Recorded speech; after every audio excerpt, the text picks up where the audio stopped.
छत्तीसगढ़ के नारायणपुर से एक बड़ी खबर सामने आ रही है। यहां दंतेवाड़े के आसपास के इलाकों में एक बड़ी मुठभेड़ हुई है जिसमें करीब 34 से ज्यादा नक्सली मारे गए हैं।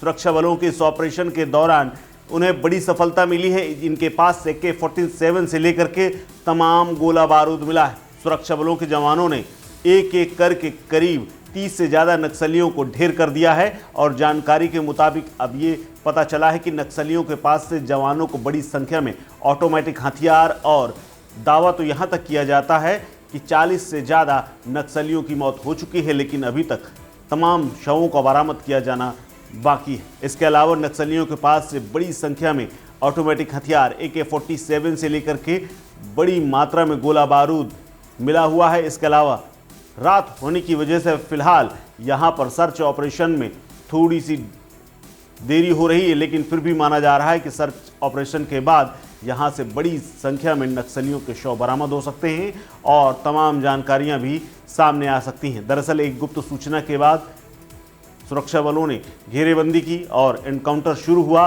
तो पुलिस अधिकारियों ने इस पूरी घटना की पल पल की जानकारी दी है। पुलिस अधिकारियों ने फिलहाल बताया कि मुठभेड़ जिले के अबूझमाड़ क्षेत्र में हुई है। उन्होंने ये भी कहा कि नारायणपुर और दंतेवाड़ा जिले की सीमा के पास अबूझमाड़ इलाके में माओवादियों के उपस्थिति की जानकारी सामने आई थी और तभी इनको घेरना शुरू किया गया। सूचना मिलने के बाद नारायणपुर और दंतेवाड़ा जिले से सुरक्षा बलों के संयुक्त दलों को नक्सल विरोधी अभियान के लिए रवाना किया गया और सूचना पुख्ता थी। ऐसे में पुलिस अधिकारियों को वहां पर पहुंचने के बाद ऑपरेशन करने में बड़ी सफलता मिली है। बताया जा रहा है कि दोपहर में लगभग 1 बजे नक्सलियों ने सुरक्षा बलों पर गोलीबारी शुरू की, जिसके बाद सुरक्षा बलों के जवानों ने जवाबी कार्रवाई की। उसके बाद सुरक्षा बलों ने शुरू में 7, फिर संख्या 14, फिर 30 और 34 शवों को बरामद किया जा चुका है। इनके पास AK-47, SLR समेत कई आधुनिक हथियार मिले।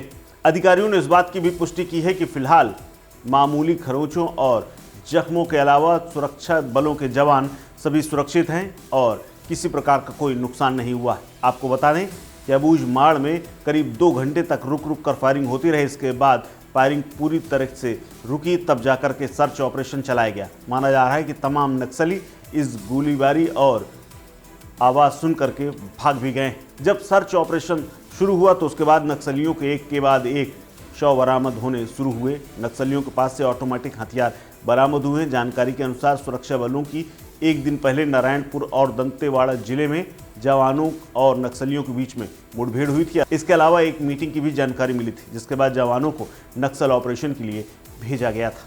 शुक्रवार को आपको बता दें CM विष्णुदेव साय बस्तर के दौरे पर थे। CM के साथ विधानसभा अध्यक्ष रमन सिंह और वन मंत्री केदार कश्यप भी मौजूद थे। CM ने दंतेवाड़ा में कई सौगातें दी। दंतेवाड़ा पहुंचने के बाद CM विष्णुदेव साय ने मां दंतेश्वरी के दर्शन भी किए थे और उसके बाद ये ऑपरेशन शुरू हो चुका है। आपको बता दें कि इस साल इससे पहले भी अप्रैल के महीने में 30 नक्सली एक साथ मारे गए थे और बीते कुछ महीनों के अंदर ही ये सबसे बड़ी मुठभेड़ इस साल की मानी जा रही है। इससे पहले 16 मार्च को एक मुठभेड़ में नक्सलियों के टॉप नक्सल कमांडर शंकर राव को मारा गया था, जिसके सिर पर करीब 25 लाख रुपए का इनाम था। 16 अप्रैल को कांकेर जिले के सुरक्षा बलों के साथ मुठभेड़ में 29 नक्सलियों की मौत हुई थी। इसके अलावा पुलिस ने बताया था कि बस्तर क्षेत्र में सुरक्षा बलों के अलग अलग मुठभेड़ में अब तक इस साल 88 से ज़्यादा नक्सली मारे गए हैं और अब ये करीब 34 नक्सलियों को जोड़ दिया जाए तो करीब 125 के आसपास नक्सली मारे जा चुके हैं। यानी लगातार सुरक्षा बल नक्सलियों के ऊपर भारी पड़ रहे हैं और नक्सल जिसका टारगेट है कि 2026 तक पूरे इलाके से नक्सल को साफ कर दिया जाएगा, उसमें एक धीरे धीरे सफलता मिलती हुई नजर आ रही है। इस खबर में फिलहाल इतना ही। अपडेट्स के लिए बने रहिए वन इंडिया हिंदी के साथ। नमस्कार।